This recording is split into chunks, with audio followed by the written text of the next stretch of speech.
Yeah, absolutely.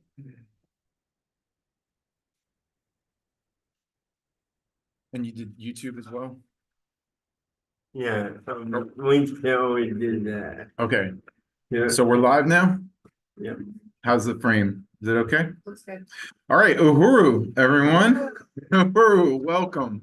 My name is Jamie Simpson, and I am, people are entering.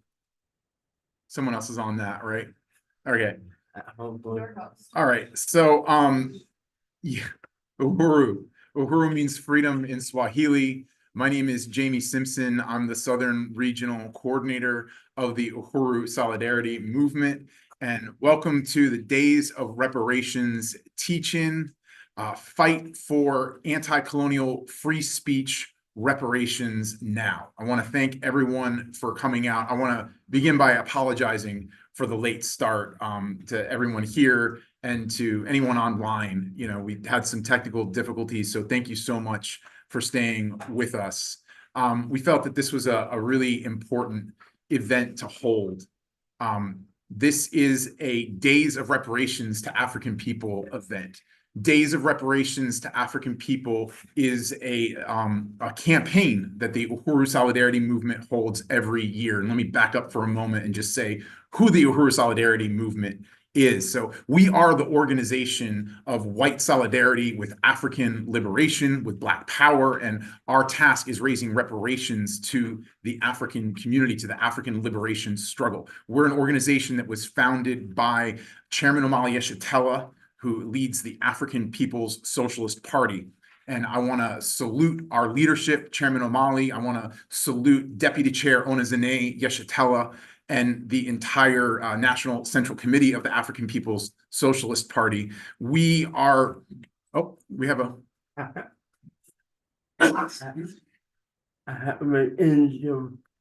Okay, sorry, we need to do a quick technical break. We will be...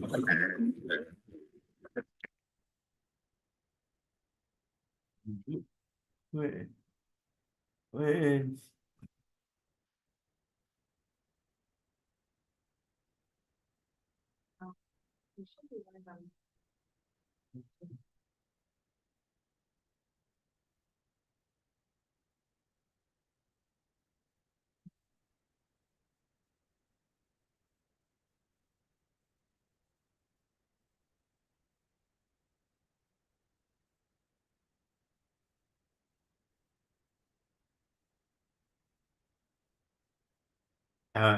All right.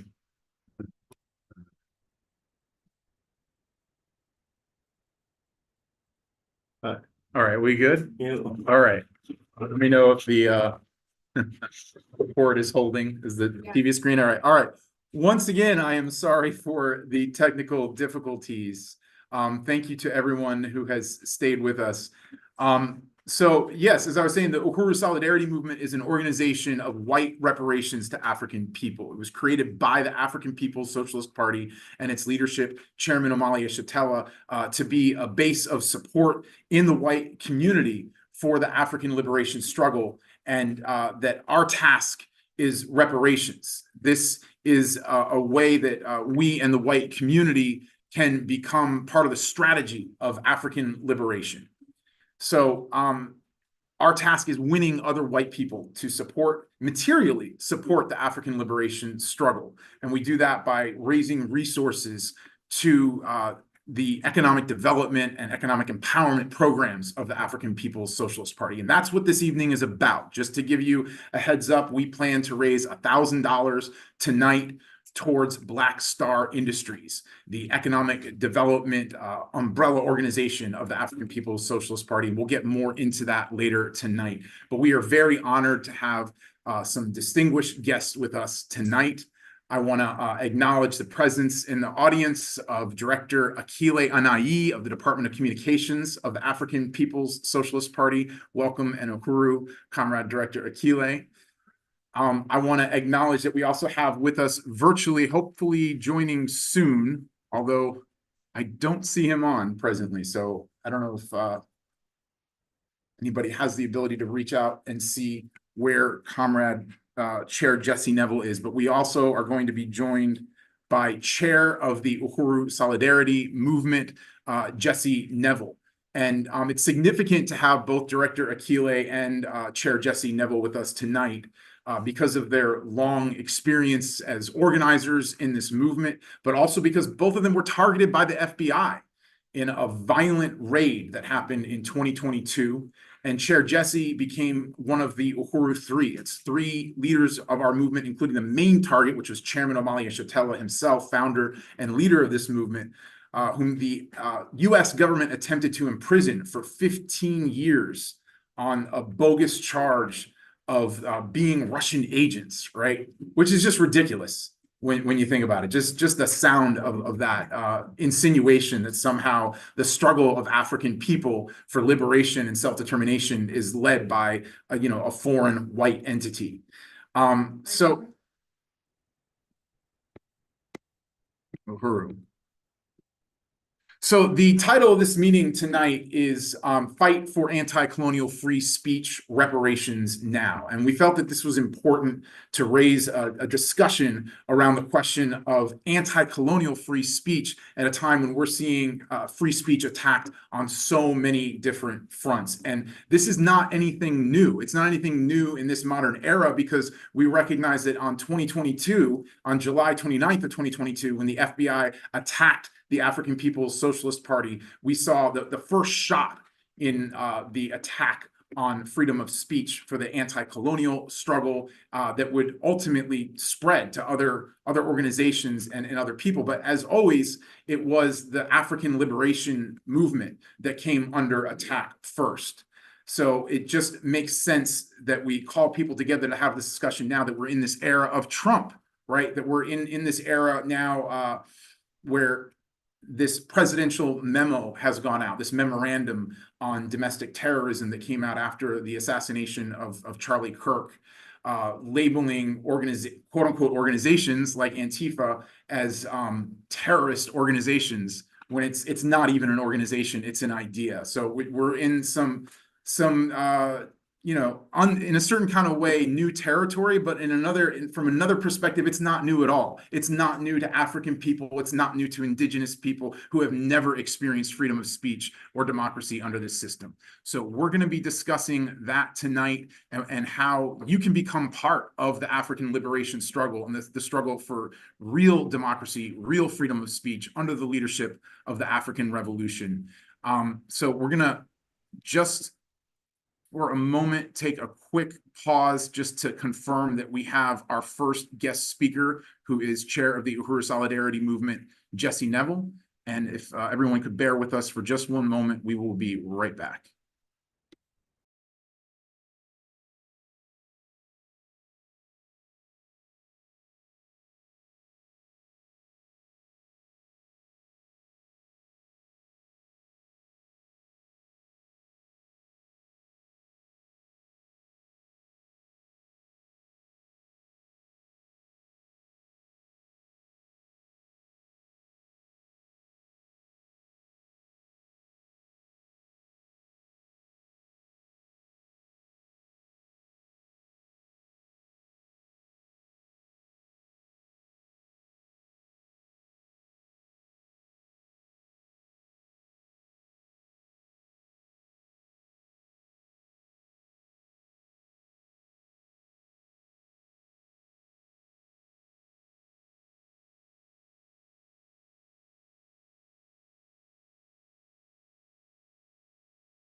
All right, Uhuru, everyone, sorry for the delay. We are going to move now to our keynote speaker, Director Akile Anayi. Director Akile, if we could invite you to come up, please.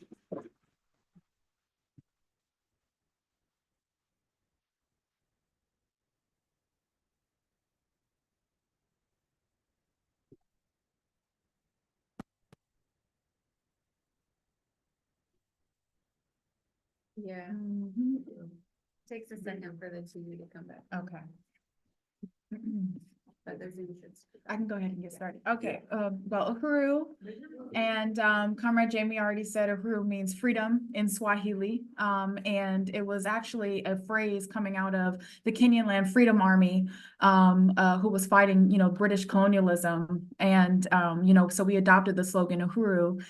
And, because we believe that freedom should be on our minds 24/7, and especially as a Black person, born and raised, inside of the US, of course, freedom is always on our mind. It's something that we are always in pursuit of. It's something that we haven't been able to achieve and experience, since the 600-year colonial domination of our people. And, that's just the fact of the matter.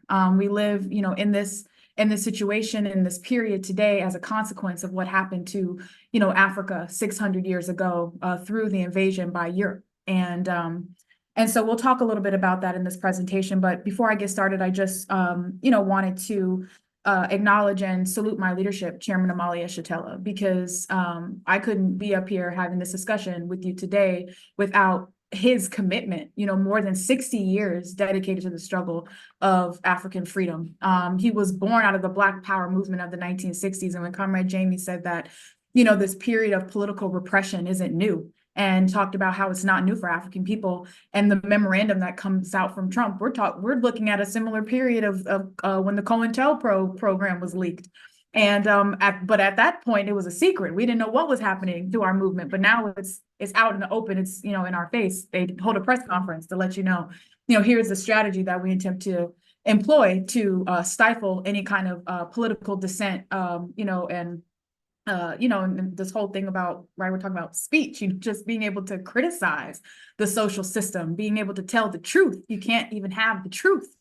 And so they'll attack you. That's what we see happening. But as mentioned, this isn't new for us. And the chairman was involved, like I said, in the Black Power movement of the 1960s. He faced political, assassination attempts, talking about, Kirk, that here's a person who faced assassination attempts, including the recent attack of July 29th, 2022, because they tried to lock, at that point, 83-year-old Chairman Amalia Shatella in prison for 15 years on the charge of being a Russian agent. So we call that a legal lynching. They attempted to have him die in prison.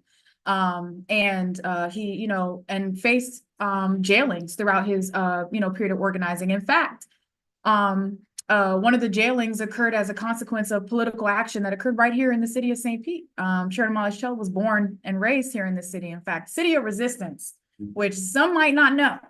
But we want to set the record straight that St. Pete is, has a profound history of African resistance. And Chairman Amalia was born here. And in December 29th, 1966, as a member of the Student Nonviolent Coordinating Committee, SNCC at the time, there used to be this horrendous white nationalist mural that hung in the halls of City Hall. And to know a little bit about that, Africans had to go to pay water bills, utilities, and things like that in this government building, during that time. So we would have to walk past this offensive mural where you had like the typical minstrel characterization of Black people. We were performing on a beach, eating fried chicken and watermelon, and white people were enjoying themselves, as these Africans were performing. And this was the mural that hung. This is the statement that the government is making. They're exercising their free speech, being able to say, this is how we see Black people in the city. And of course, the conditions of Black people mirror how they feel, how the depiction of Black people. And so, there had been letters written, calls to the mayor to say, take this mural down, and they refused. And so as one of the first art critics, the chairman tore the mural down, and he dragged it, through the streets of downtown St. Pete. And as a consequence, was sentenced to 5 years in prison. So, I think when we talk about attacks on free speech and, these kinds of things, we're looking at a history that is there, and it is deep and profound. And that's also, we're not just a pop-up movement. We didn't just get here. And in terms of the Uhuru Solidarity Movement and the African People Solidarity Committee, it is connected to a profound history of resistance and struggle by African people. It is the brainchild of Chairman Amalia Shatella and the African People's Socialist Party. It is a strategy that's not based on the feelings of white people, and not putting Black people in a position to beg for white people to see us as, humans and equal, because we know we're human. We know that, we have, we take care of our babies, raise our families, and struggle to live just like everybody else. So that's not a confusing thing to us. What is confusing, though, is now our struggle being defined as one against racism. And this is, as the chairman defines, as the ideological underpinnings of colonialism. That's the actual problem that we're dealing with. And the Uhuru movement was able to sum that up. Colonialism is the primary contradiction confronting Africans in this country, around the world, indigenous people, Mexican people, Palestinians, and forces around the world. We're dealing with this question of colonialism, not racism. But it was Black people in this country. Now we have to deal with racism, which is the ideas in white people's heads. And it's a ridiculous notion that Black people have to, go around organizing around begging white people to like us. Because when you're in a situation where you want to struggle for power and you want to be able to say, here are my conditions, and the reason why I live this way is as a consequence of the history of white people, you can't say that when you're trying to get white people to like you. So we can't define our contradiction as racism. We have to say colonialism. Because in Vietnam, when they were fighting French and the US, they weren't saying we're fighting against French racism. They were fighting against colonialism. So that's the struggle that we're engaged in. And we're saying that white people, if we want to see a different future, if you want to see something that's not the bleak despair vision of the future that they, portray in pop culture today, the chairman will remind us, zombie apocalypse and things like that. That's a statement of how the colonizer sees the future, because it bleeds the world dry of the resources, right? It's extracting all of these resources for centuries. They're talking about climate crisis and all these kinds of things, the devastation we're talking about, in just in the last recent years, we're seeing in live babies getting bombed, blown up. This is a reality that people are confronted with day in and day out. If we want a different reality, we're saying that you have to join in the struggle against colonialism. There is no way out for the colonizer without being involved in the struggle against colonialism. So, and I'm getting off topic, but it's because what I wanted to be able to do is talk a little bit about the history of this organization. Again, we're not a pop-up organization. We're born out of a period of resistance that was crushed by the US government. We were crushed militarily. Our leaders assassinated. We have people in prison today as a consequence of being involved in the struggle for Black power in the 1960s. We call them political prisoners because that's what they are. The US government doesn't call them political prisoners, but that's what they are. And, and they were jailed because they participated in the liberation struggle of Black people. And you could be affiliated with people and you were attacked and you were surveilled and you were killed. That's the reality of, our people and our movement. So we were crushed militarily and ideologically, because once the Black power movement, we are applying science to our conditions and to be able to sum up what our way forward has to be. So we are applying this revolutionary science. We are connected to revolutionary struggles happening around the world, because at the same time the Black power movement is heating up here in this country, you have China, you have Cuba, and of course, subsequently we have Vietnam. Revolution is this main trend that's happening in the world. We have a relationship to it, and they crush the movement right here, ideologically. And so once they killed off all the revolutionary leadership, the Black power leadership and the demand for Black power, what do we get? We get the Jesse Jackals, we get the Al Charlatans, we get the Democratic Party. This is the way forward for Black people. So that's what I mean by ideologically. We get a whole, now Black power isn't even on the agenda for Black people, it's integration. It's being able to try to make this system work and assimilate and things like that. That becomes now the agenda for Black people in this country. So this is what we mean by our movement was attacked. And of course, you have the period of the 1980s with the crack epidemic. And this was also an aspect of the counterinsurgency, the war being made on Black people to further push Black people out of political life. Because now we're dealing, and it's no secret, I think nobody is confused now that the US government orchestrated the crack epidemic of the 1980s. And that's something that we, continue to see today. It's not something that has been eradicated, and they use the war on drugs as a cover for counterinsurgency. So, that's not a secret. And everybody nodding their heads because I'm not making this up. So, this is the period that our movement is organizing in. because we never conceded our struggle. So even though they attacked us, even though they tried to kill us, jail us, all these kinds of things, we never surrendered. We kept building. Chairman Amali Shatella kept fighting. And now we have the Uhuru Movement, the African People's Socialist Party, which was formed in 1972. So we've been here formally since 1972, right? And we've been in the trenches fighting. And today, when you open up a newspaper for reading newspapers, which I highly encourage you to read the newspaper, or if we are turning on the news or anything like that, and you see this discussion about colonialism today, if you hear a word about reparations, whether it's somebody saying they're for or against it, you can bet your bottom dollar it was the African People's Socialist Party that made that a household word. We went up against the grain. They called us lunatic, fringe, politic, all that stuff. We got criticized for developing this relationship of white solidarity with Black power. We went up against all of it in the process of trying to solve the problems of a revolution that was crushed, because that's what we had to do. We had to sit down and figure out what happened to our struggle. And in the process, we began to develop answers to these profound questions, like what to do with the white people. What was white people's role going to be in relationship to the African liberation struggle? Because they exist.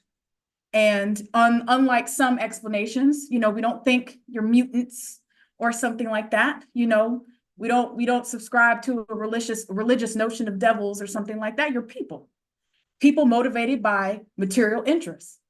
And the drive of all human life, which is to produce and reproduce life. That's what you're motivated by, just like us. How you manage to do that, though, has, been totally different and disruptive, to the process of everybody else trying to produce and reproduce life. And that's where we're getting to. And so, this is something, again, we went up against it. Everybody fighting, not everybody, but, there was struggles made against, our movement for raising these critical questions. So you'll never get reparations. Well, here we are having a meeting raising reparations to African self-determination projects. So, again, you hear these discussions out today about these topics, and it's because the African People's Socialist Party, the Uhuru Movement, and Chairman Amali Shatella were here fighting all along the way. And you're here now as a consequence of work that, happened because of Chairman Amali Shatella and, African working class organizers. So I just wanted to say that. And I also wanted to, recognize and salute Deputy Chair Onizane Shatella, because the Deputy Chair is the leader of all the economic work and, of our movement. And when we talk about some of the institutions that we'll be raising resources for, she is the visionary, she's the architect, we call her. And, she is moving this process forward. And what's really significant about this is that this economic work represents the incipient liberated economy of African people. That's what we're talking about. Because remember, I said power. Power is the ability to feed, clothe, and house yourself. And what we're doing now is capturing power through our economic work. And that's why reparations is critical. Because what it does is it goes to contribute now to the development of a liberated economy where African people can now produce and reproduce life for ourselves, which is something, again, we have been robbed of. Our ability, and they're talking about like SNAP benefits going away. And there's, a lot of concern about, food stamps going away. And of course, they've painted, Black people as welfare queens and all this kind of stuff. We get this slanderous rap. But, the fact is that people are, going really struggling around this question of not being able to receive benefits and wondering how they're going to, feed their children and feed themselves. And that's a contradiction that this social system created for us. Because here we are on the one hand, we go and clock into somebody else's job. We work at the grocery stores, we work at the fast food restaurants, or you're at the point of production, you're the one growing this stuff, you're the one producing all this stuff, and then you don't get to take any of that stuff home with you. So you get to go to a grocery store with all this food that you cannot afford. And you have to, really raise this question, what this dynamic, this relationship, and how do we eliminate this? So again, we're trying to produce and reproduce life for ourselves. And part of reproducing life is being able to feed yourself. And again, now we over here, scratching our heads trying to figure out what we're going to do about no food stamps. So this is the contradiction that this social system is creating.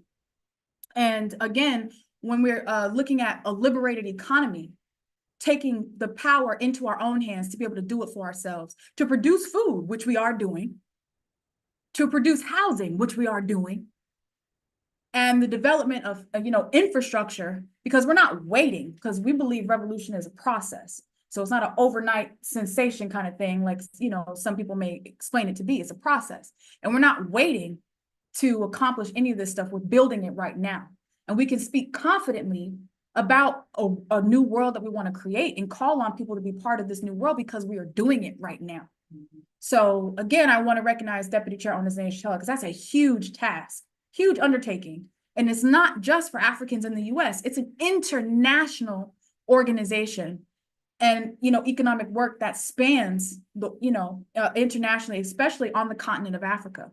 So, she has to be recognized, and she was one of the targets too of this attack by the FBI, and we got sanctioned economically.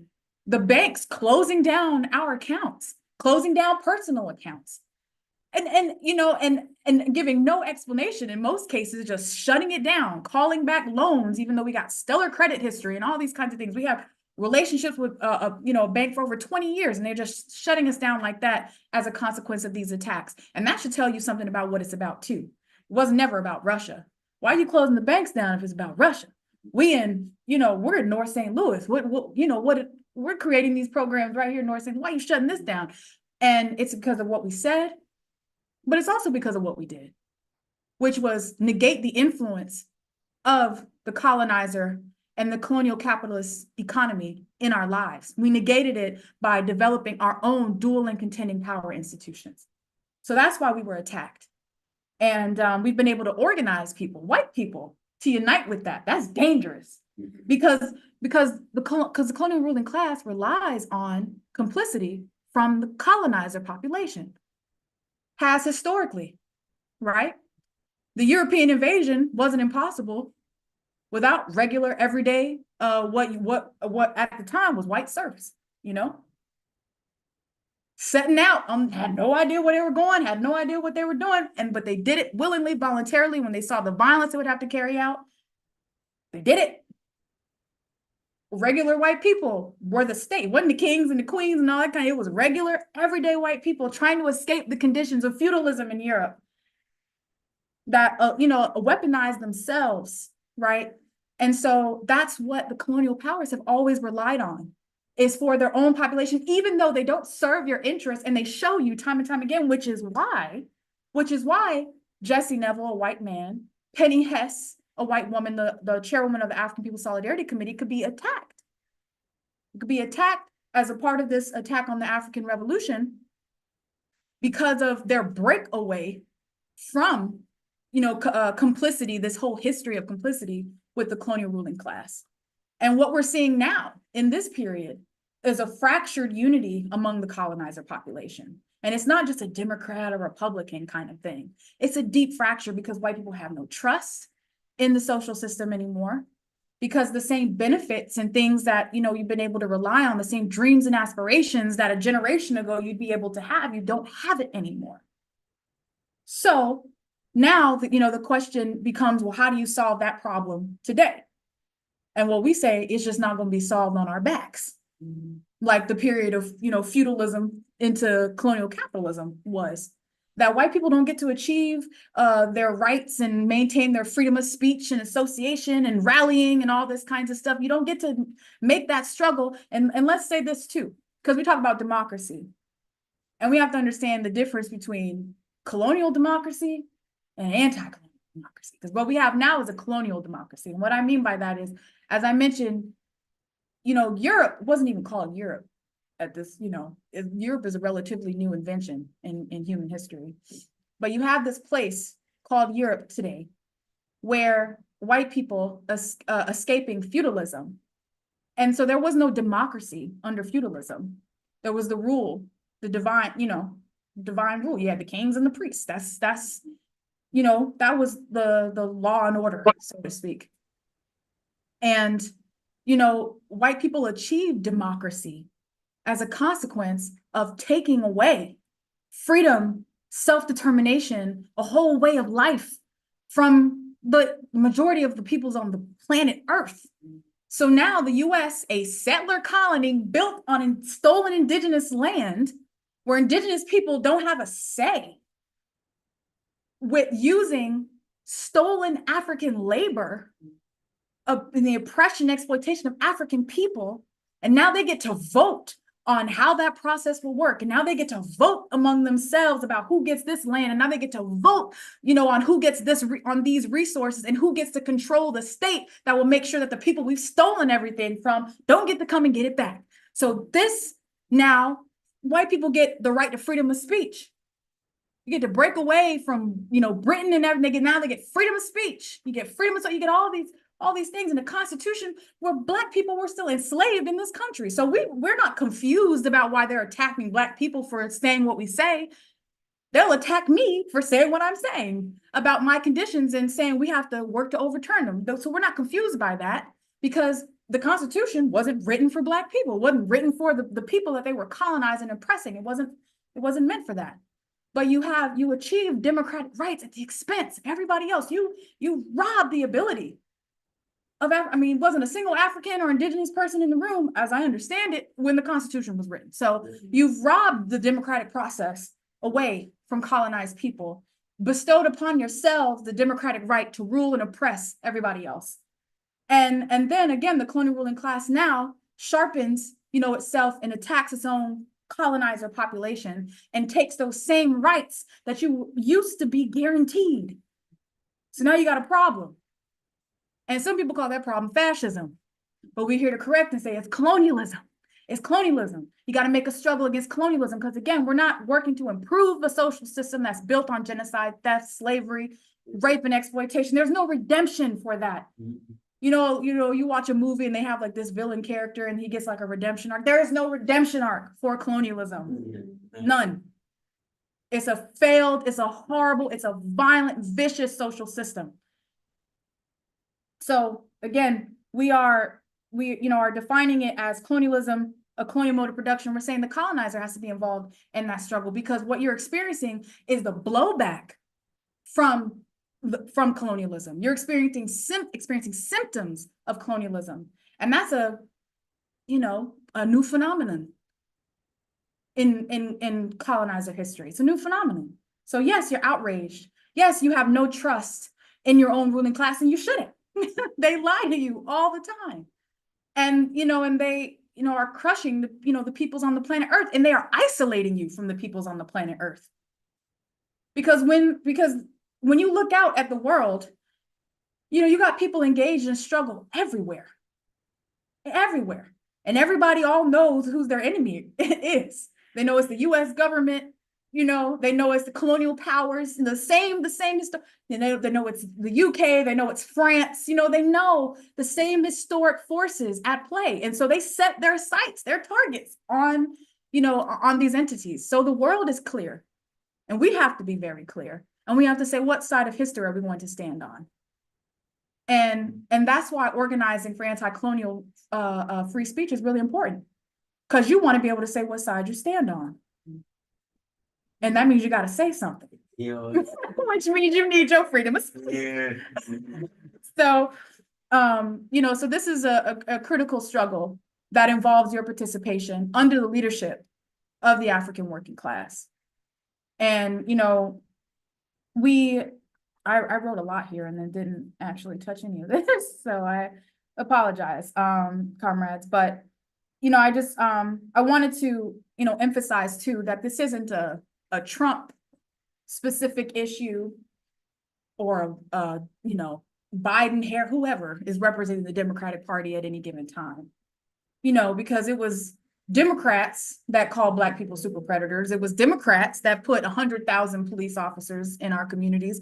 It was under Obama that the most, Mexicans, indigenous people were deported than any other US president. Yeah. It was the Democrats that attacked this movement on July 29, 2022, and tried to imprison Chairman Malia Shatella, Penny Hess, and Jesse Neville. So, this isn't a Republican or Democrat issue. They represent two sectors of the colonial ruling class, but they have the same interests. They have the same agenda in maintaining our colonial oppression, exploitation, that's, they defer on how to do it. And the difference can be very, very big. You can see the kind of fracture, the disunity among the ruling class. But the fact is that their interests are not ours. And, so we just want to be clear. The chairman says it's the whole damn system. And, these forces just represent that system. So we don't get caught in a battle between, go, because Democrats, I don't know how they managed to achieve this progressive, yeah,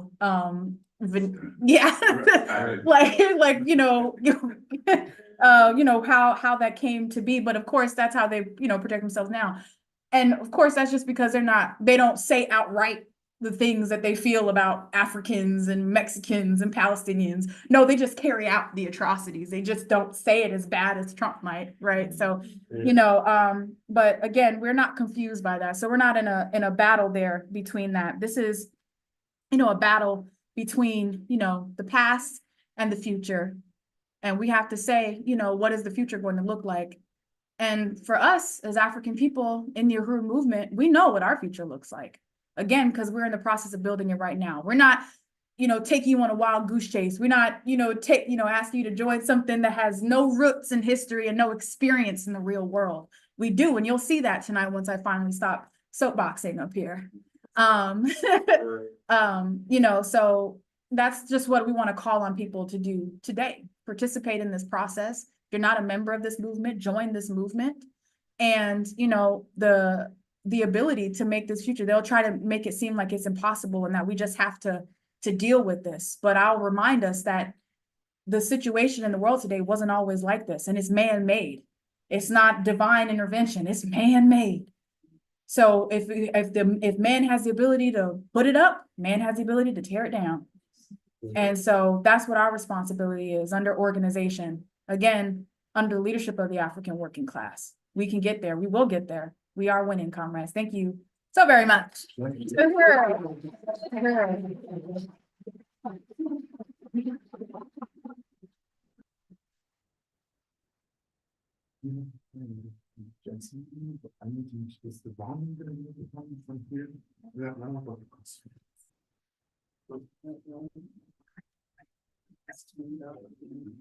It turned on. Do I just? It turned off. Let me just let everybody know what's coming up next. All right. All right, Uhuru, let's have another round of applause for Director Akile and IE. Such a profound presentation. Thank you, Director Akile. We want to move now, if possible, if our technology is cooperating, which it looks like it is. We're going to try to move now to our next esteemed guest, who is chair of the Uhuru Solidarity Movement, Jesse Neville. So Uhuru, and welcome, Chair Jesse. Uhuru, Jamie, Uhuru, everybody, and Uhuru Director Akile and IE. I'm very excited to be here. I want to begin with a serious self-criticism for being late. I was very aware of this event, and I've had it in my calendar for weeks for 7:30 Central, which makes no sense because that would be 8:30 Eastern. So I'm very, very self-critical and apologetic for that. But I did get to hear most of Director Akile's brilliant presentation, as always, and I'm just very honored to be able to participate. I'm joining from St. Louis, Missouri. I used to live in St. Petersburg and fondly remember many Uhuru Solidarity Movement events and meetings in that very Panera Bread where people are right now. And it's quite interesting that that Panera Bread found its way into revolutionary history somehow, but salute to them. And yeah, just want to say that I'm again very honored to be here and to present on this meeting with this event with the Director of Agitation and Propaganda for the African People's Socialist Party, Akile Anai.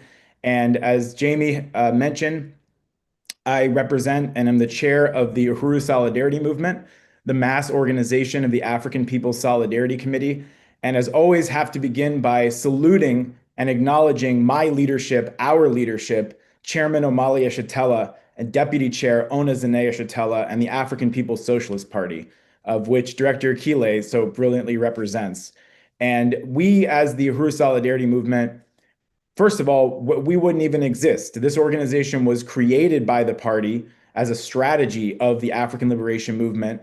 And everything that I'm about to say and that we understand as white people under the leadership of the African working class is possible because we are under the leadership of the African working class. These are not conclusions that we could have come to on our own, and we never did. So this is what we have the opportunity to see the world through the eyes of the African working class, which means to see it as it truly is. And I want to thank all of you for being a part of this event tonight.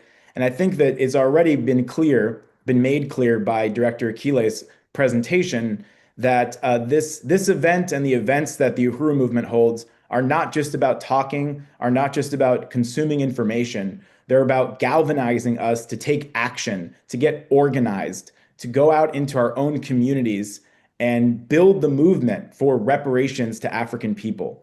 And I also want to salute Chairwoman Penny Hess, the chair of the African People's Solidarity Committee, under whose direct leadership I have the honor to work, and who has been leading the solidarity work under the party's leadership since the founding of the Solidarity Committee in 1976, so almost 50 years ago. So as has been stated throughout this event, the Uhuru Solidarity Movement is the mass organization of white people whose assignment from our leadership, the African People's Socialist Party, is to go into our own white communities and win other white people, other friends, family, coworkers, neighbors, and complete strangers in our communities to take the stand of solidarity with Black power, with African liberation, with reparations to African people. And this is an organization that I can confidently say is unique. What makes it unique is that it is a component of the strategy of the African working class led struggle for African self-determination and liberation. It is under the leadership of the Revolutionary Party of the African Working Class, and it is a unique organization distinguished by its commitment, our commitment to material solidarity, not just solidarity in words, not just well-wishing, as Che Guevara once said, but true practical, material, political solidarity, reparations to African people, which comes in many forms, including turning over the resources that are hoarded in the white community towards the programs of African liberation, towards the Black community economic development and self-determination projects of this movement as a stand of reparations, not a stand of charity, but a stand of returning the stolen wealth.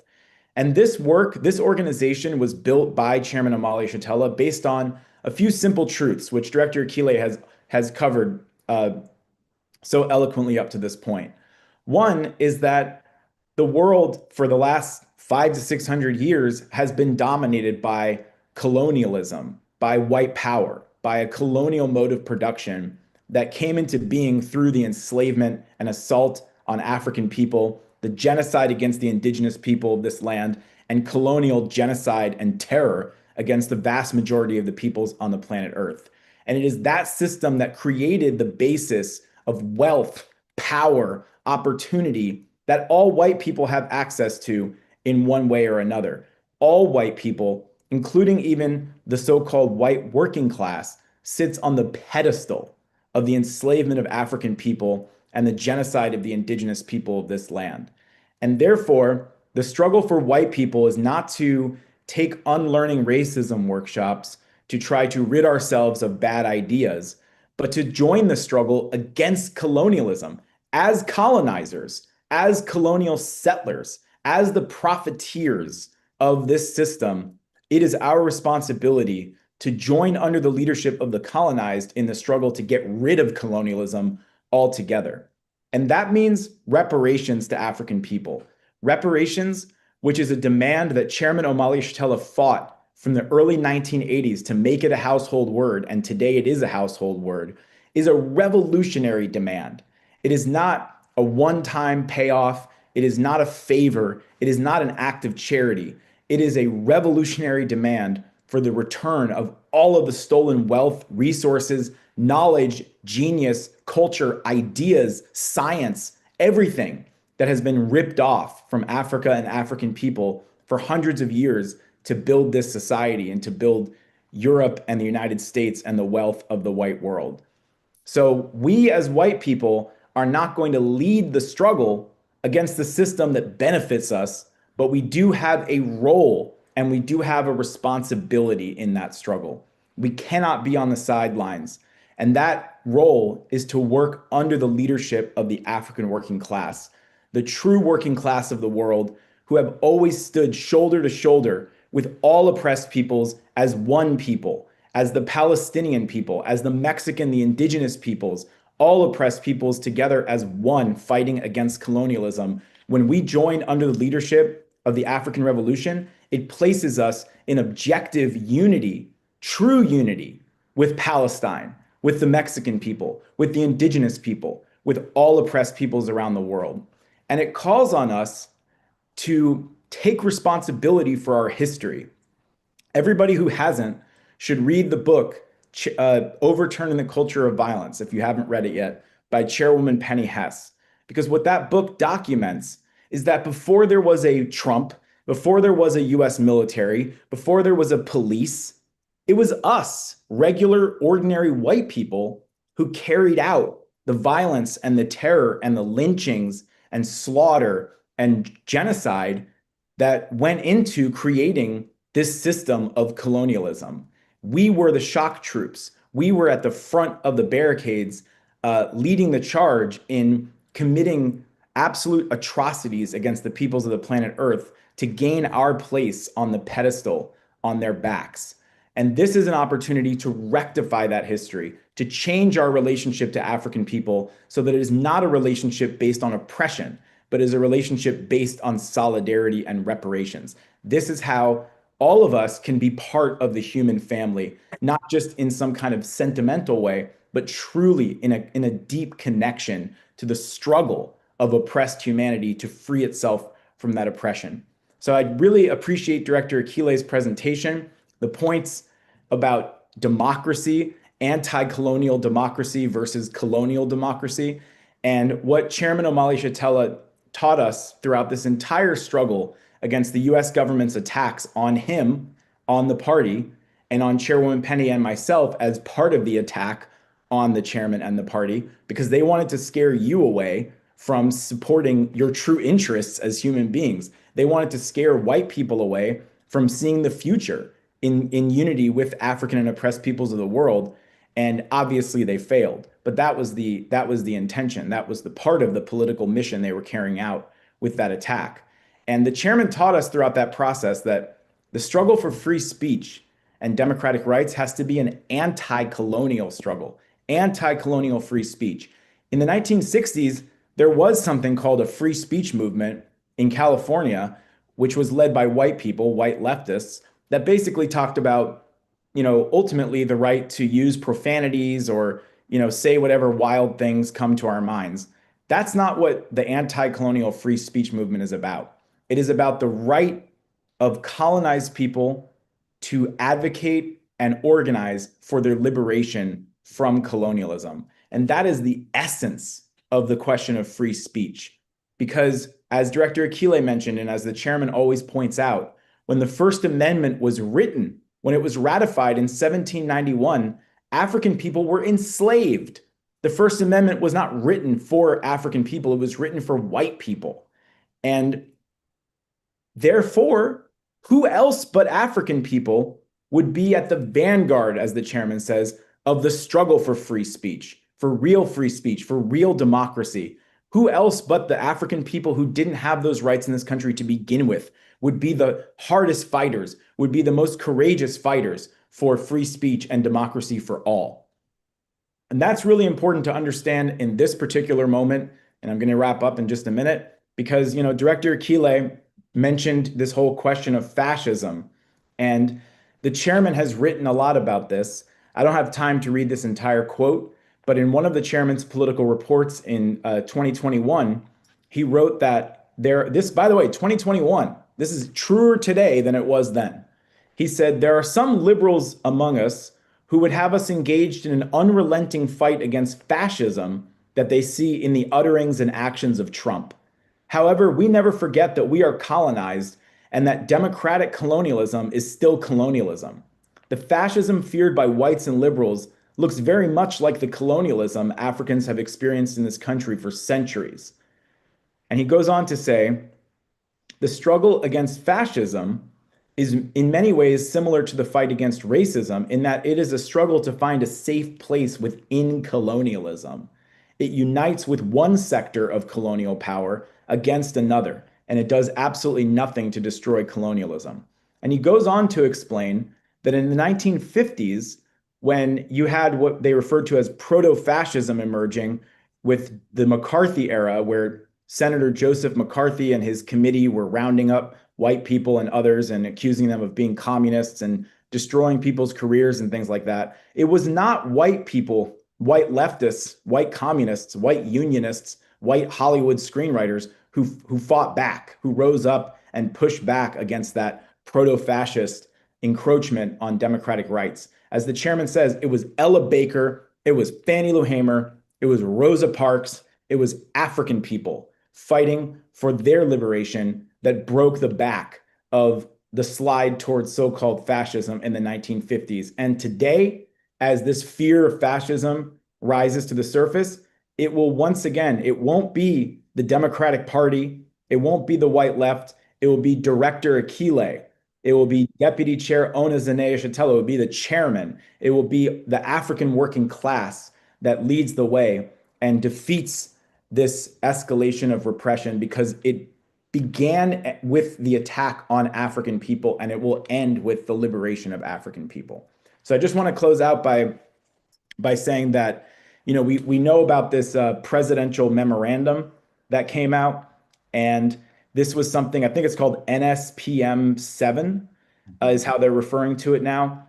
This was something that, you know, the chairman observed that in many ways it was similar to the documents from the FBI that were exposed in the 1960s that were part of the program called COINTELPRO that was created to destroy the African Revolution of that time. And the difference is that those were secret documents, and they were later exposed by people who broke into an FBI office and released them to the media. This time, it's right out in the open. Trump put it in a presidential memo, which is one of the things that I think distinguishes him, is that he says it out loud and announces to the world what the US government does anyway. And what he announced is that there will be an intensification of using laws having to do with domestic terrorism, anyway, that's a whole other thing, but using laws related to the question of terrorism to target political movements and organizations that challenge in any way the image of basically a white Christian America. And of course, the African Liberation Movement is always the main target of the US government's repression, but it expands beyond that as well. And we're already seeing indictments and raids and other kinds of things happening under this memorandum. And the other thing that the memorandum states is that the US government is going to intensify their use of the Foreign Agent Registration Act to target organizations and individuals who allegedly have some kind of relationship with people in other countries, which means Trump is just taking a page out of the Biden playbook, because that is exactly what the Biden administration used as a political weapon against the chairman and the African People's Socialist Party. So this is a very serious moment. There's obviously a lot of outcry. We have these No Kings demonstrations. The chairman talked about that last night, and he talked about the fact that, you know, the contradiction with those demonstrations, and I'm not suggesting that we ignore them. I think we have to be at those demonstrations. I know comrades have been at those demonstrations. There are plenty of people who go to those because they're upset about what's happening. They see ICE raiding and attacking Mexican people. They see, you know, attacks around the world, Palestine. They want to come out and do something. So I think we should be there to win people to the correct understanding of the party. But the demonstrations are basically led by the Democratic Party, and the contradiction is contained in the name itself. The chairman pointed this out last night. No kings. What is that referring to? It's referring to the so-called American Revolution and the fact that the United States was established through a process of white settlers emancipating themselves from the tyranny of the king, which was basically a struggle for the freedom to be free from the king so that we could be free to oppress African people on our own terms. It was the freedom to oppress. That's what democracy for white people has really been about. And that's why, if we truly believe in democracy, we have to join the struggle for anti-colonial democracy, because that is the way forward for all of humanity. And reparations to African people is our way to go beyond words and to turn it into positive action that actually contributes to making a difference, to supporting programs of the African liberation movement that are not just protesting colonialism, they're negating the power of colonialism. That's what the Uhuru movement is doing in St. Pete. That's what the Uhuru movement is doing in St. Louis. That's what the Uhuru movement is doing in South Africa and all throughout the continent and in places all around the world. And I want to just welcome anybody who's new and invite you to join, become a member of this organization. We need every single person who believes that African people have a right to be free, who doesn't want to inherit the legacy of the slave master, but wants to inherit a legacy of repair and solidarity, to join the Uhuru Solidarity Movement, to start organizing today, to get active. Whether you're in St. Pete or anywhere else, you can start a branch of the Uhuru Solidarity Movement and start building the movement for reparations to African people wherever you are. This is how we join humanity. This is how we fight back. This is how we win. So thank you, comrades. And I'll just end by saying unity through reparations. Reparations. Right.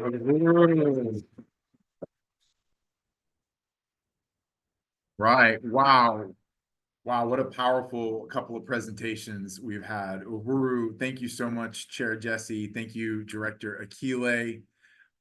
We're going to move now to the reparations and action section. And please bear with me because I need to. And yeah, Jimmy, do you want actually could you do me a favor? Would you mind? I'm just gonna mute it for one moment.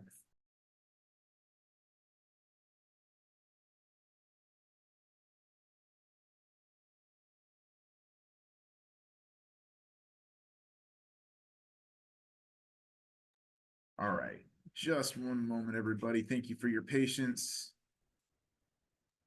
I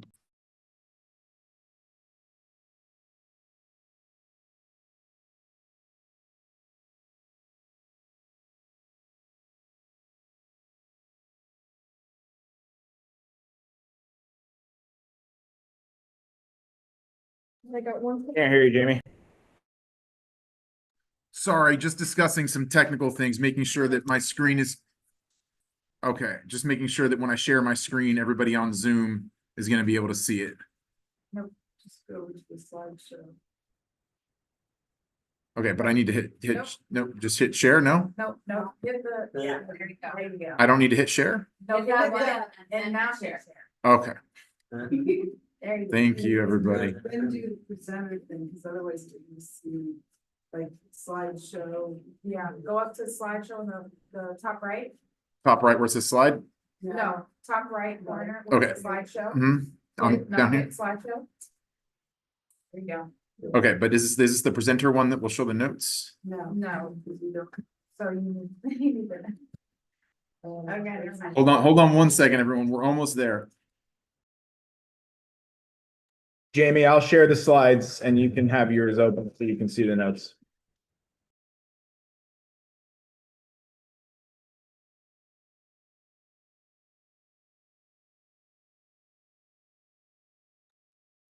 Did you hear me, Jamie?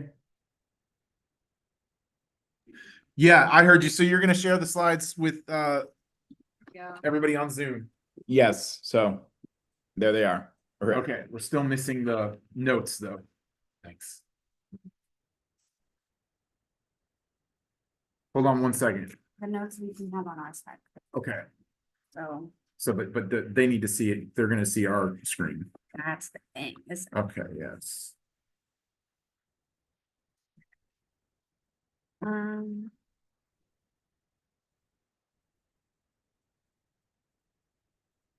I mean, we could just share it and have them. Okay. Can everyone in the room see? Is it on? Yeah. All right. So, all right, we're off mute. Okay, thank you for your patience, everyone. Uhuru, and Uhuru Gemini. Thank you all for being here tonight. Unity through reparations, right? That is our slogan in the Uhuru Solidarity Movement. And tonight is about reparations. It's about solidarity, not charity. So we want to begin. Next slide. So these are some of the leaders we've been talking about on the left. I think, yeah, it's the left for everybody, is Chairman Omali Yeshitela. And then on the right is Deputy Chair. Deputy Chair Ona Zane Yeshitela. And so as Akile had mentioned earlier, Chairman Yeshitela has been working for the past 60 years and literally made reparations a household word.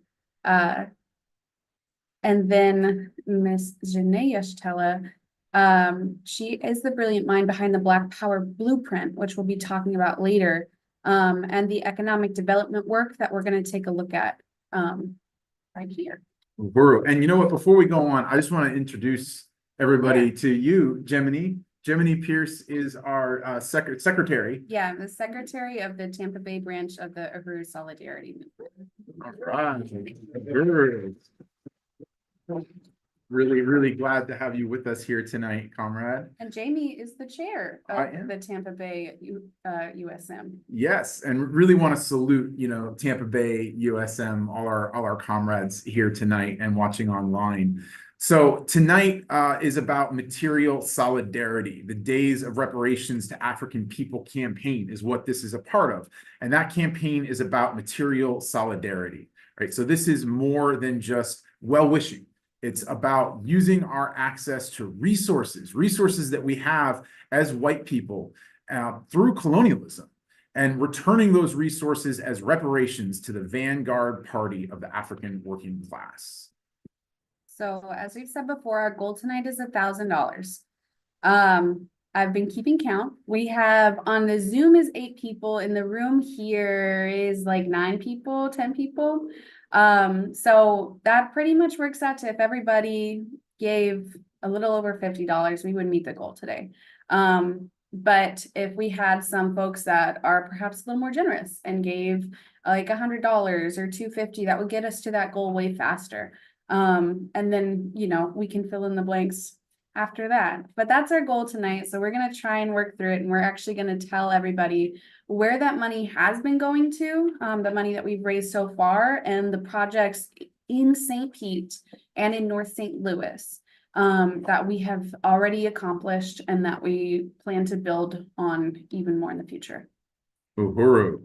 So, and if you want to go ahead and get started contributing, you can go to uhurusolidarity.org/pay-reparations. And where's the money going, right? That's the question we want to get to next. It is going to Black Star Industries, right? So this is the anti-colonial independent African economy. The mission of Black Star Industries is building economic development and commerce for and between African people worldwide. And this is one of the programs, right? Yeah, so this is a program. It's called the Black Power Blueprint. And includes program in St. Louis and in St. Petersburg.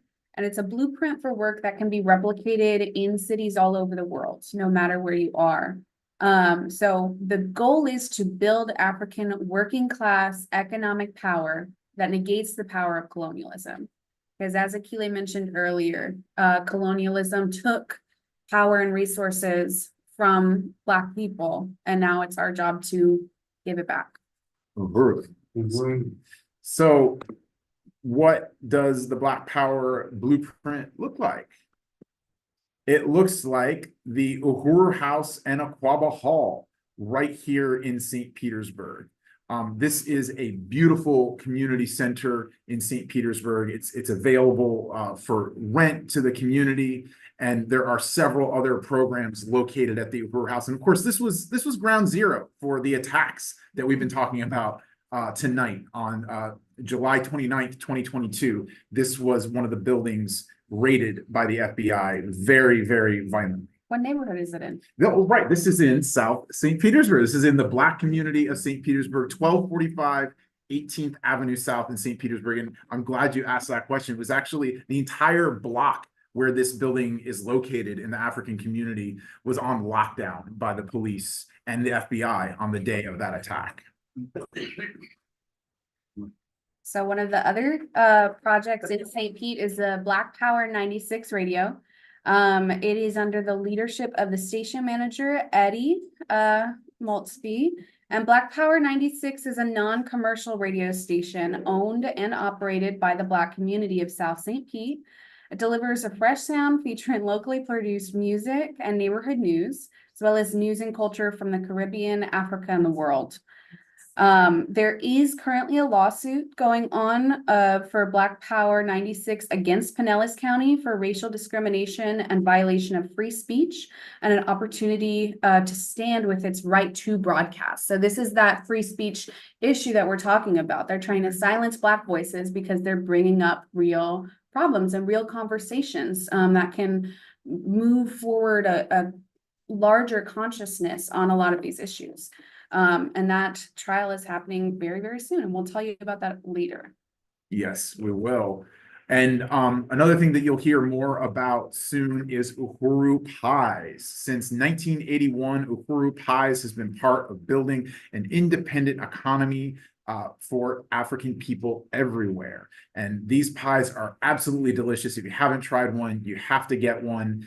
They're made from scratch with quality ingredients and baked fresh. So shortly, you'll get to hear from Janice Kant about how you can get involved with baking, selling, and purchasing Uhuru pies right here in St. Petersburg for this holiday season.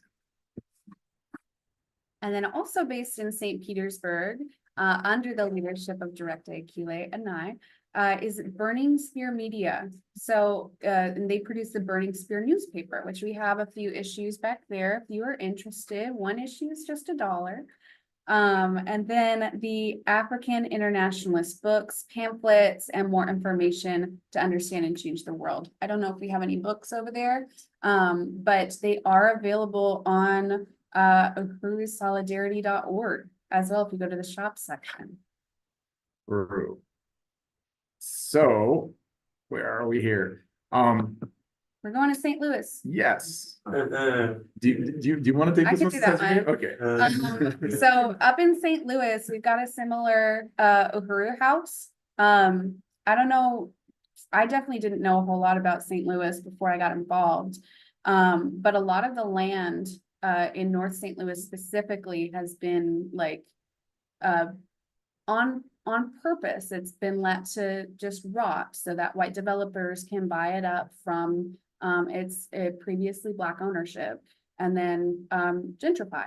So what North St. Louis has been doing, and USM up in St. Louis has been giving that money over to the Black working class so that they can purchase things like the Uhuru House to make those community self-determination projects and to help out those neighborhoods that have been let to rot by city policy.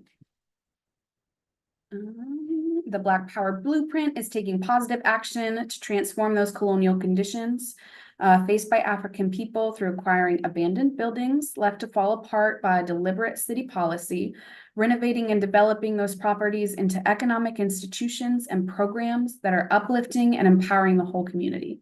And then right there is that Uhuru House right in St. Louis.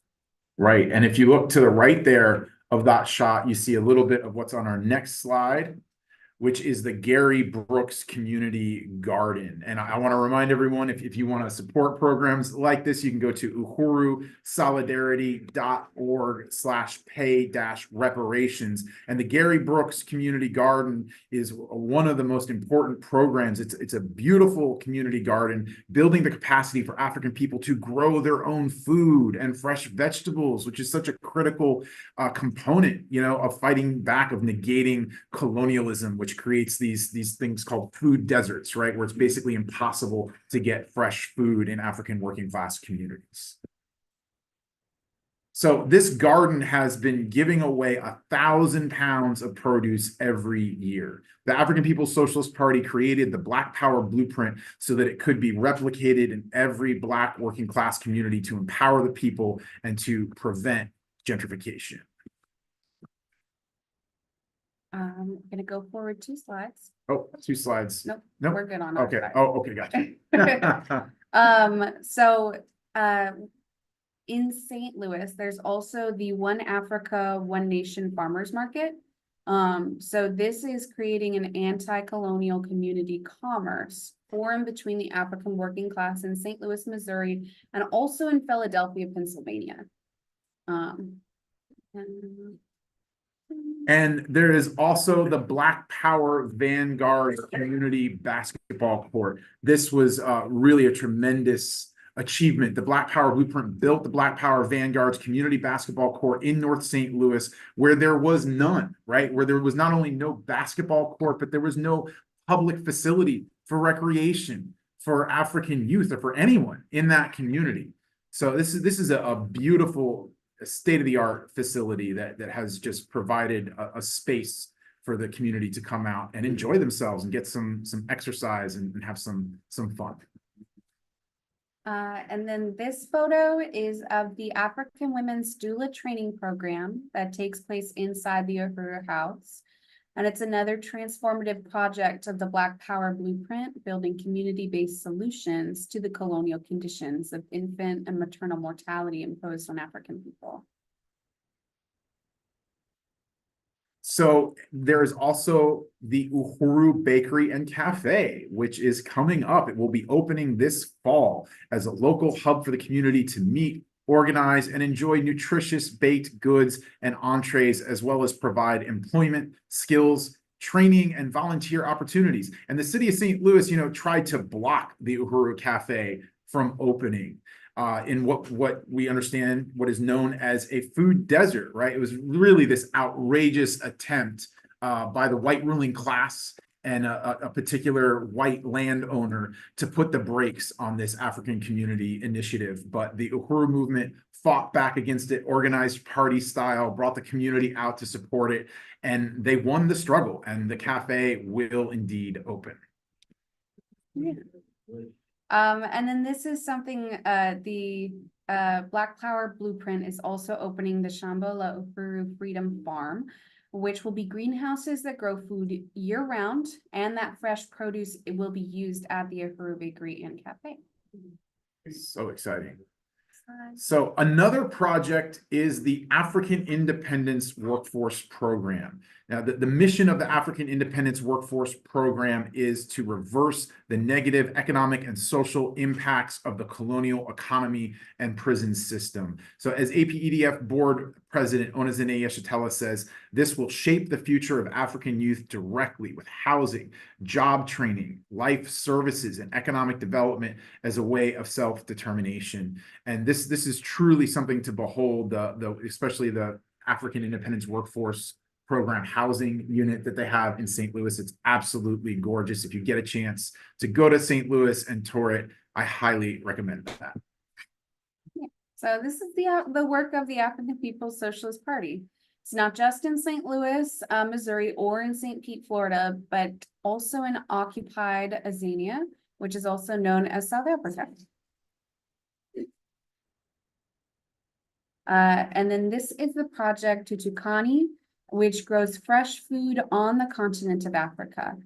So we know colonialism is a global problem, which is why it's critical for us to support this work, being led by the African People's Socialist Party, who has the goal to build a world free from oppression everywhere African people are located. And this is another community garden. Beautiful. So, we are calling on people to make this stand today of reparations to the African People's Socialist Party, to the African working class, to these incredible programs that are just, transforming and conditions for the African community and negating the verdict of colonialism. And I really want to, call on folks now to make that move, think about what you're able to do. I know that for myself, I'm going to contribute $50 tonight. So if you feel like letting us know what you're planning on contributing, that is fantastic. I think we have Comrade on the line who's going to be keeping us updated about anything coming in online. But I also want to let people know, we can go to the next slide, about another program, another project of the Uhuru Solidarity Movement. That's the Reparations Legacy Project, right? This is a specific campaign calling on members of the 1%, right? The moneyed sector of the white community, CEOs or people with generational wealth. Reparations Legacy Project organizes those white people with access to social, generational, and financial wealth to take a stand in repairing the damage of enslavement and ongoing exploitation of African people through the redistribution of resources toward the Black self-determination programs of the Uhuru movement. We know there are people out there like that. We have met many of them, and if you are one such person, please let us know if you want to make a more significant contribution to this work, and we can get you hooked up with the Reparations Legacy Project. I wish I was. I'm surprised. So do the Bill Ackmans of the world actually contribute? We have had CEOs contribute. Yeah, I mean, it's something that we need to grow, but it is something there's a whole, section of our movement that is working on that, is reaching out to that sector. And yeah, there have been significant contributions. They're the power grabbers. Oh, absolutely. Absolutely. But we also have. The enemy. But here's the thing, as Chairman Omali Yeshitela has said before, there will be a sector of the white ruling class that will see the writing on the wall and jump ship. Will recognize that if they want to survive in any way, shape, or form, they've got to make a move towards the revolution, right? So we want to a certain extent, give them that opportunity. You know what I mean? Even if it means the destruction of the class that they're a part of, right? As a class, certainly the white ruling class is the enemy, right? But individuals can distinguish themselves and come forward and contribute to this work. So, yeah, please keep contributing, and we just want to thank everyone who has come out, tonight. And actually, there's a donations bucket back there where you can put your envelopes, or if you want to contribute, anonymously, that's great too. And yeah, Johan. Yeah, Dylan is going to be reaching out to us, so I will have to wait to hear from Dylan. So we'll see. And again, it's uhurusolidarity.org /pay-reparations. I know it's a little bit long, but that's uhurusolidarity.org/pay-reparations. And while people are making that contribution, I think we'll go ahead and move on to some announcements. Yeah, The card online. you certainly you can. can. Yeah. Take Discover. Yeah. Yeah. We got clip for a year. Yeah, $25 from Janice Camp. Thank you $10 so much. from Eliza. And 10 Awesome. from Eliza. Thank you so Awesome. much, Eliza. Over. Right on. 25 from Stephen. Thank you. Right on. Perfect. Janice, are you able to? Okay, perfect. So Beautiful. right now that's at 85 is the total. That's fantastic. Okay, sick. 95 is amazing. That's Fantastic. very generous. Should have done 25 twice. I meant to make it 50. Okay, cool. Uhuru. So then we're at 140? Do you have my 50 included in there? Nope, No? that's Okay. 190. Okay, awesome. And just to say, that's from myself and Sarah, my wife. So Uhuru. That's fantastic, guys. Keep it coming, and we'll come back with a final tally. We do want to let people know about some ways that you can take action too, that you can get involved, right? You move forward on the slideshow, 2 slides, I think. There you go. So the first is the Black is Back annual, the Black is Back Coalition for Social Justice, Peace and Reparations 17th annual Black People's March on the White House. This is happening Saturday, November 1st. So this is just around the corner in Washington, D.C., starting at Malcolm X Park. The rally starts at 11 a.m. If you have any ability to get to Washington, D.C., this is something that you do not want to miss. The Black is Back Coalition is an incredible organization of, I'm not sure, what is the number of organizations currently? 17 different, wow, the 17th annual March, 17 different African-led organizations under this one incredible coalition led by Chairman Amalia Shatella. So don't miss that. Can you move to the next slide? Awesome, thank you. Yeah. But there's a Sunday. Oh, right, thank you, Janice. Also, The conference, you can watch online.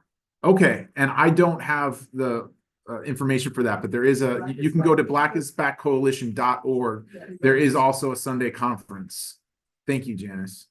And there's also a Friday night pre-rally press conference. And Black Power 96, which is such, you know, an amazing institution, beloved here in St. Petersburg, but with the app, it is worldwide. It is the voice of the African working class. And I'm gonna read this. This is from the Black Power 96 website. It says, while big colleges and wealthy nonprofits abandon their values under threat of defunding, this small Black community radio station is standing tall and waging the fight for everyone's freedom of speech and association. On November 6, 2025, our attorneys Luke Leroux and Rachel Ricks will represent oral arguments in Jacksonville, Florida, in U.S. Federal Court, District 11, in our civil suit against Pinellas County for revoking and withholding over $100,000 in COVID relief funding for which our radio station qualified. We need you to pack the court and stand with us. So that is Thursday, November 6th.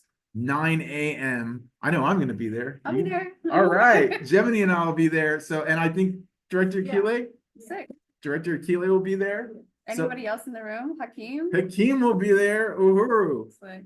Is there a carpool? Yeah, There- there is. there There's is. a caravan. So if you want to be there, but you can't figure out how to make it work, we will be carpooling.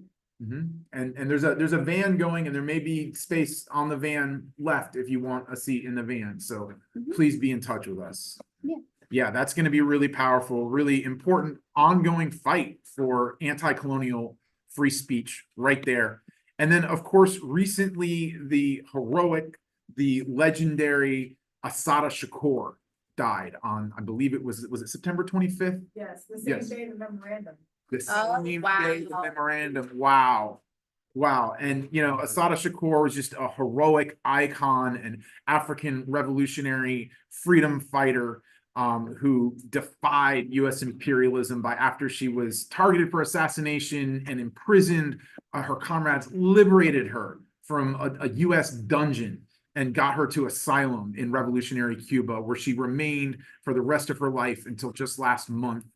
Getting out revolutionary theory, writing poetry, books, just a total inspiration to the African world and to the world of revolutionaries. So we want to uphold her memory. The African People's Socialist Party is holding this memorial on Sunday, November 9th, 4 p.m. at the Uhuru House. Hope you can make it. And then we also want to move to, let's see, that's the last slide. So now we have to invite up Comrade Janice Kant of Uhuru Pies. Uhuru.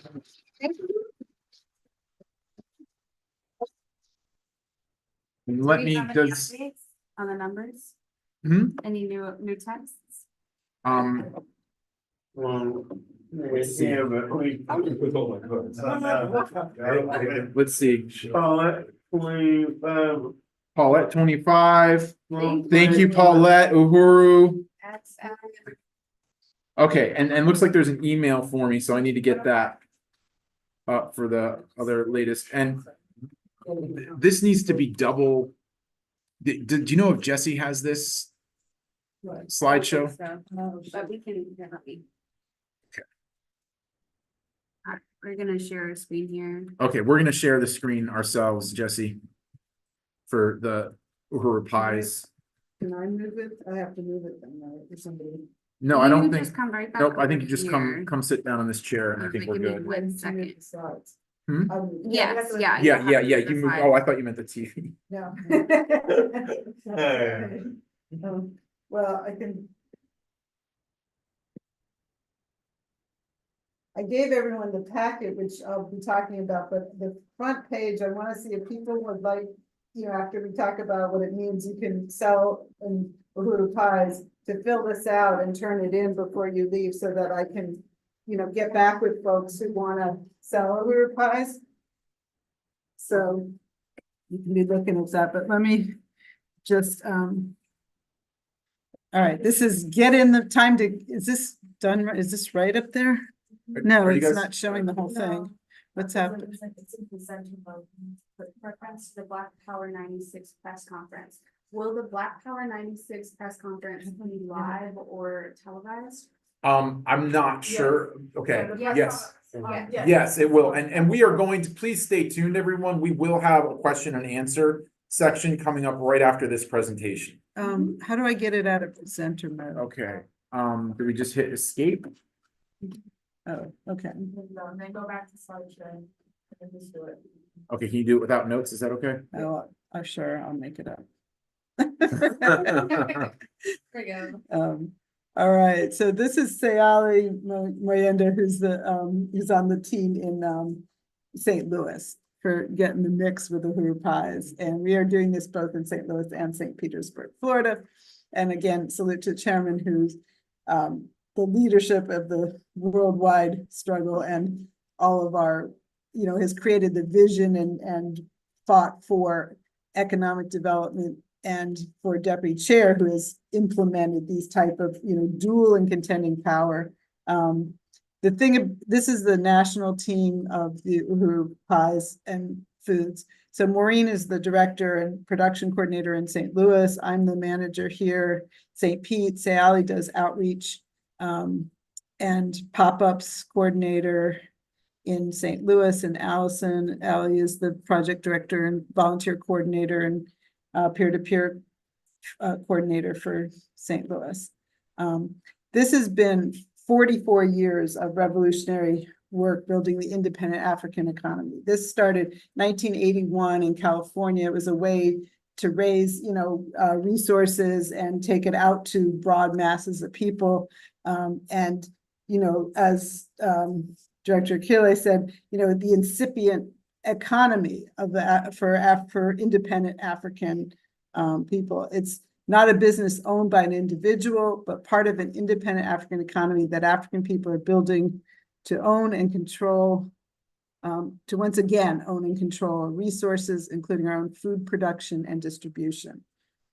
Because it's not just pie, even though we're doing the pies here, as a matter of fact, for 20 years, we used to do a breakfast and lunch booth down the Saturday morning market. Now we just do the pies, but they're doing a bakery cafe in St. Louis. So it's about food as well. And self-reliance is self-government. That's what the movement is about. So it's I know there's better presenting notes. And constructing a future. So these are the things that people showed, that the Aquaba Hall and the Uhuru houses, the Jico Community Commercial Kitchen that's at the Uhuru House, and that's where we bake the pies. Black Power 96 Radio, the Bakery Cafe in St. Louis, the basketball court, the food and the farm. Those are the kinds of programs that this is supporting. And as we said that I also have more slides when we finish the question and answers. If people want to stay around, I can show you the whole building of the Bakery Cafe in St. Louis.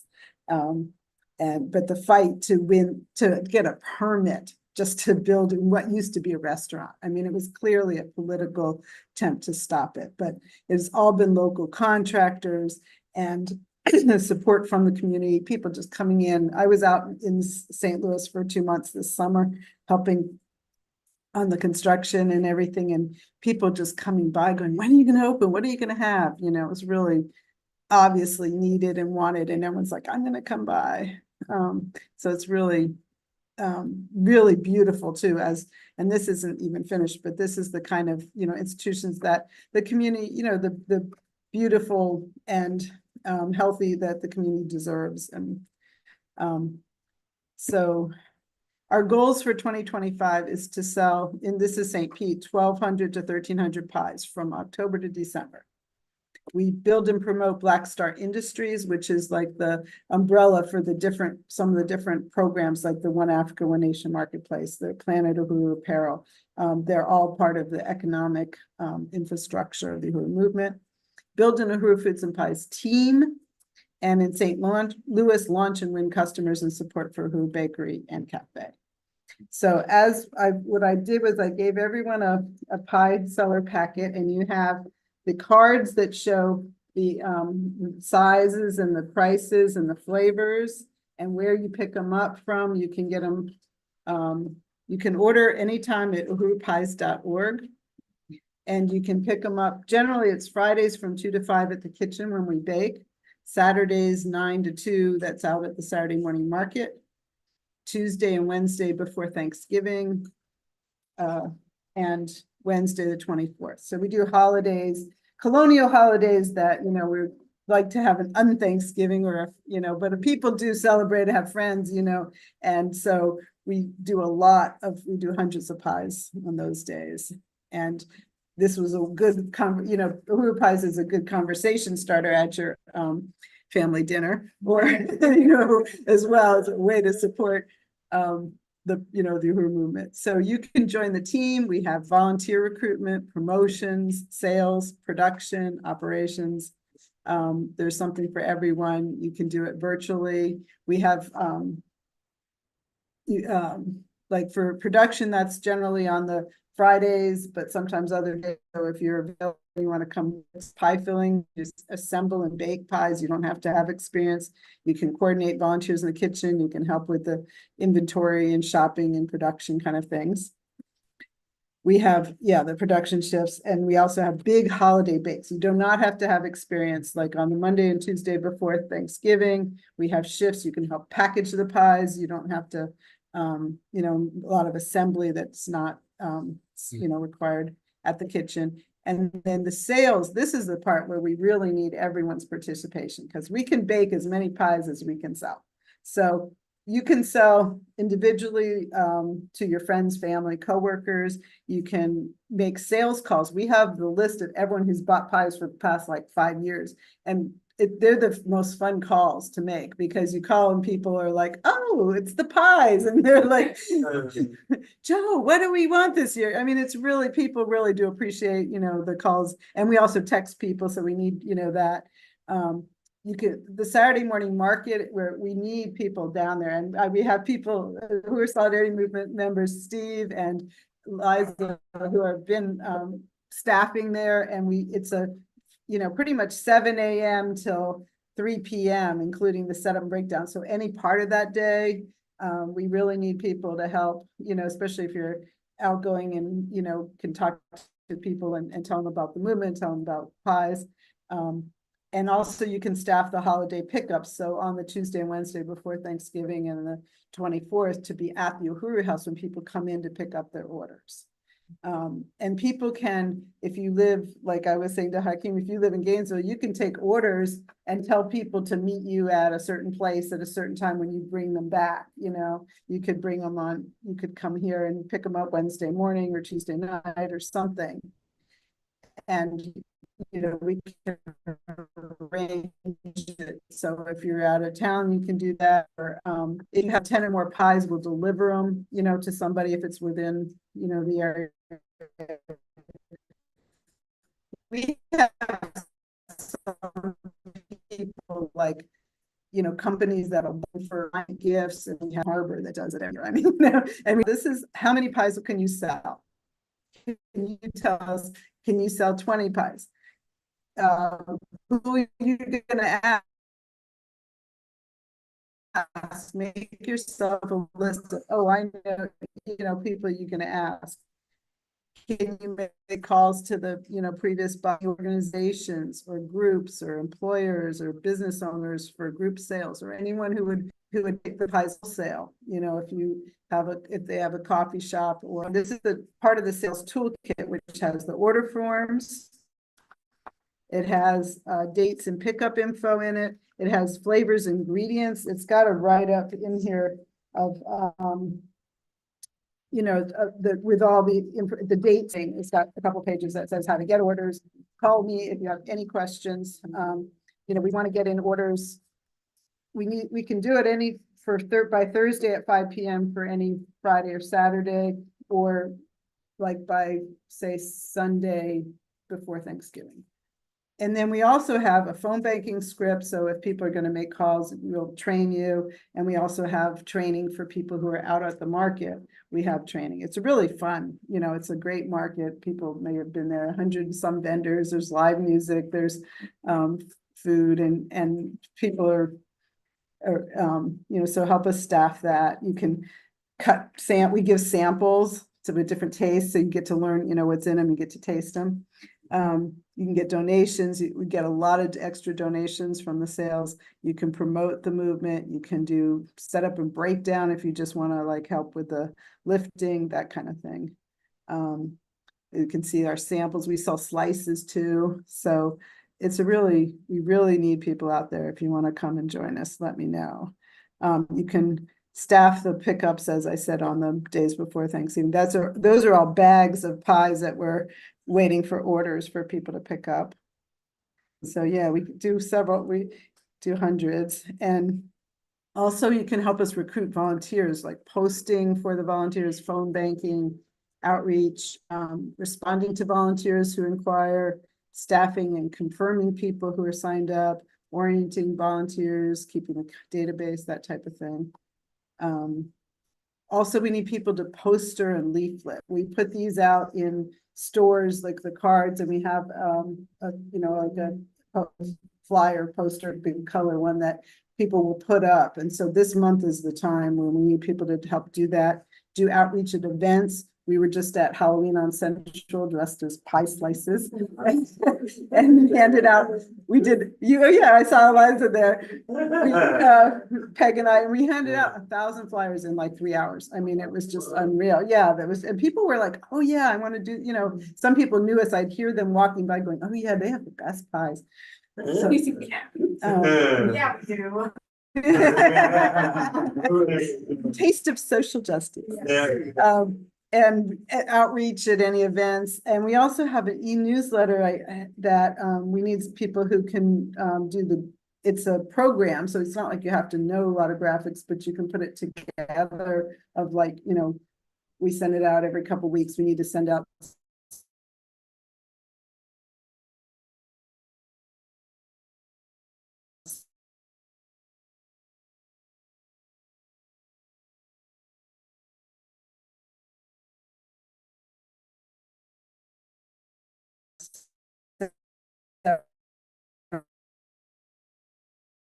before, like order now. Media, we often get counter announcements and get or feature in like the, you know, weekend sections, that kind of thing. You can do webinars. There's other operations work, and that's our booth at the Saturday market.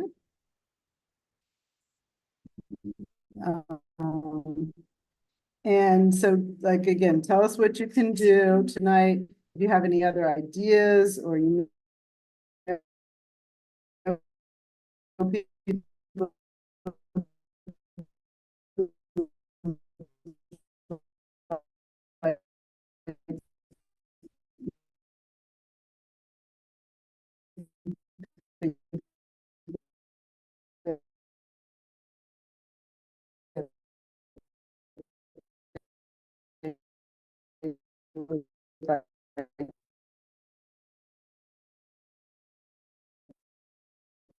to participate, and then also in conjunction we're opportunity to thank our people. So as I said, when we get after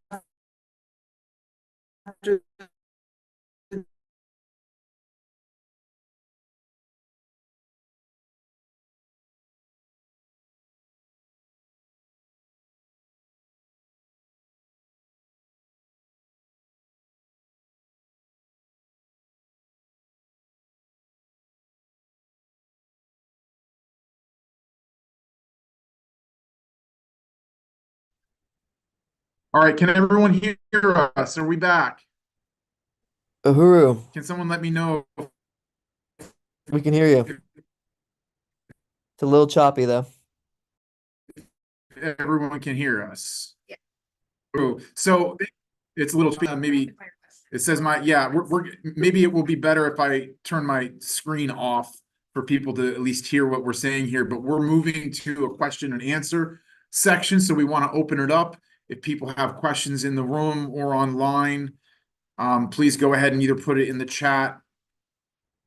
Yeah, hop in the chat or raise your hand. So, and it can be for anyone. I believe that Chair Jesse is still with us. Certainly Yes, Director I'm here. Keeley is here. Excellent. Anyone have any comments? Any discussion that we want to have? Was a lot of territory that we covered tonight.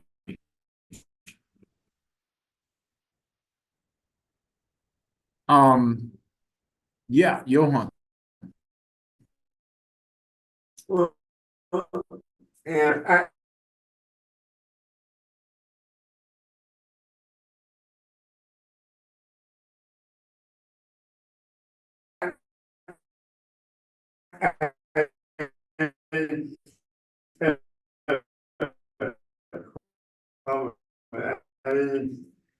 really appreciate this, I think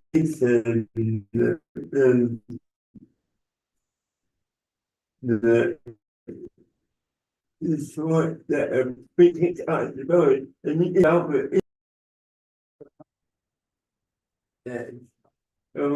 Yeah, it's cool to see it like in action in the community. Yeah, it's a really powerful opportunity that this movement, affords us. We had one question in the chat earlier, someone who is interested in joining the caravan, who would they contact? Okay, so you can I suppose it would be Sandy. Okay, do we have a? I mean, you can go ahead and put your you can. A sign up form. We have a sign up form On blackpower96.org. Okay, so you can go to blackpower96.org. You can also email St. Pete at uhurusolidarity.org, and we'll make sure that you're in touch with the right person. That's St. Pete at uhurusolidarity.org.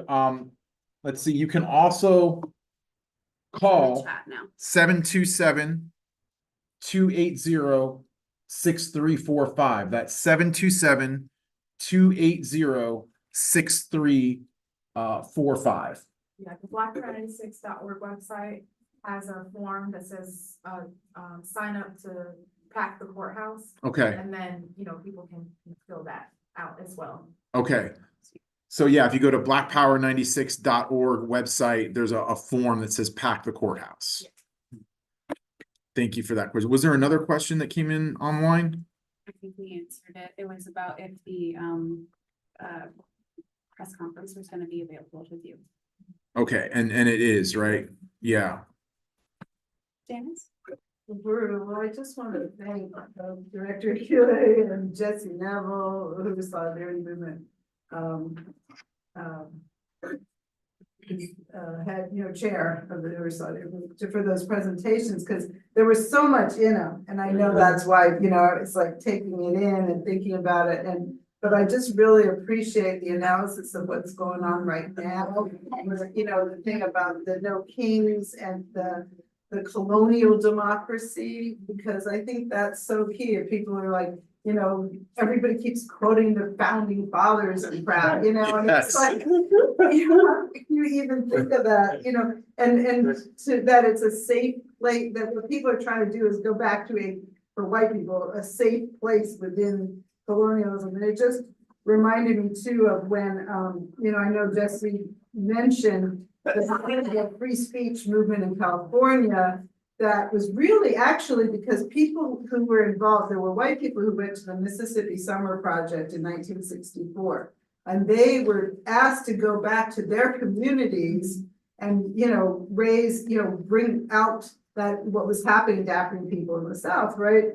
And that's what when they went, they were told they couldn't table, and then it became this free speech around like white people's rights to say, whatever. But I think it's really indicative because at that time too, there was such a, the late sixties and early seventies, that's when the counterintelligence program, the COINTELPRO was attacking and defeating the Black movement. So, it meant that when the African movement was crushed, I mean, white people went and found, anti-war movement and the women's movement, and gay movement, the environmental movement, anything that was still that safe place within colonialism, as opposed to people had been taking a stand against colonialism. I mean, look at Jane Fonda was out there in Vietnam. Different people were taking real stands, and I feel like we could get back to that, especially right now. It is the movement is the only ones who stood up against the system. I mean, even before everyone else was getting defunded and before everyone else was getting these attacks of freedom of speech, it was the Uhuru movement,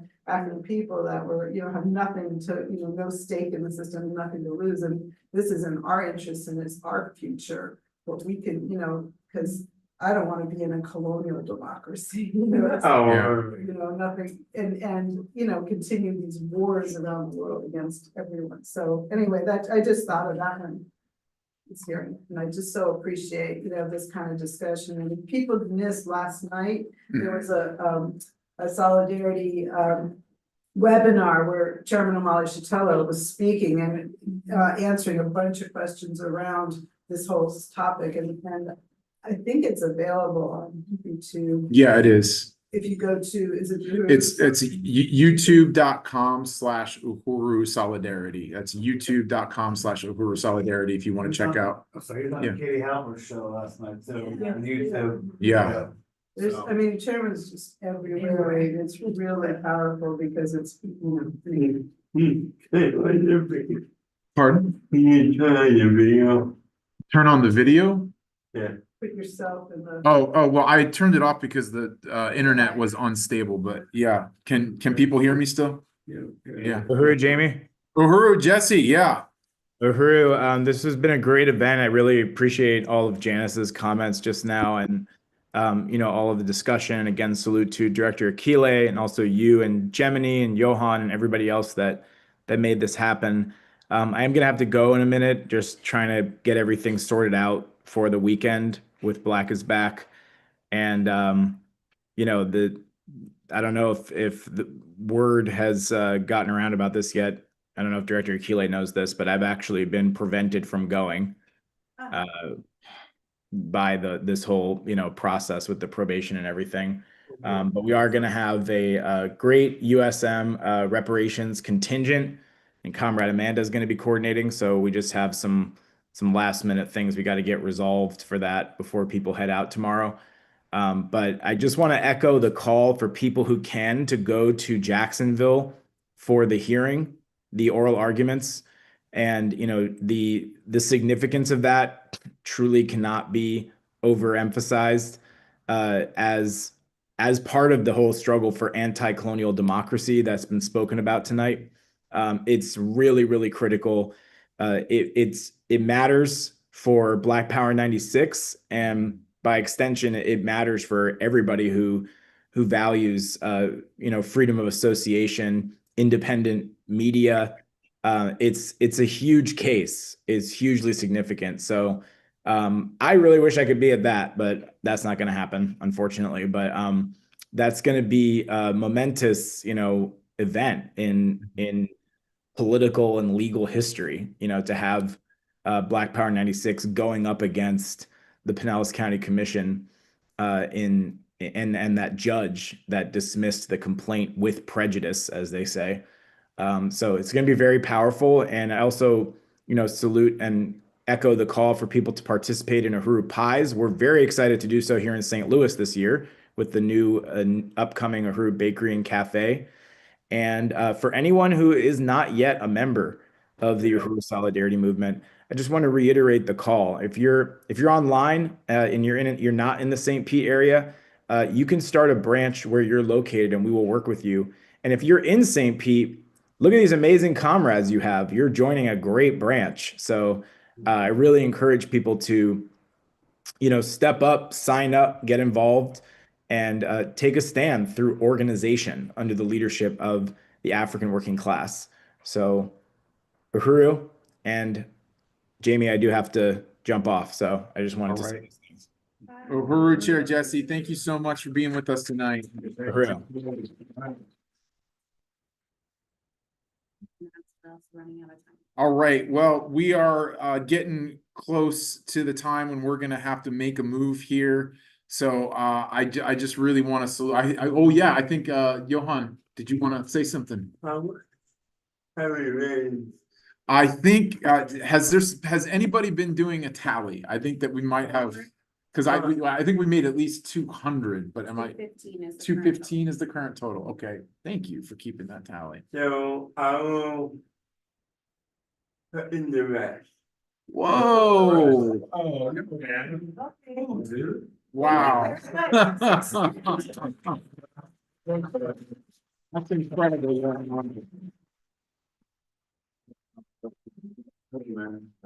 Really, really salute you, comrade. That's incredible. That was something we met our chapter goal, Yeah, I think. yeah, well, that was the goal. So we did it, you know? Yeah. We did it. Uhuru. Unity through reparations.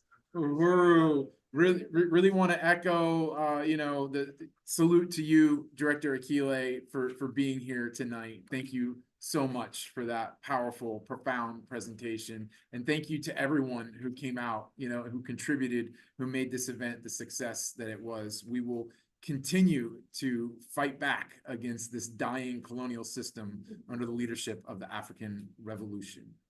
Uhuru. Thank you.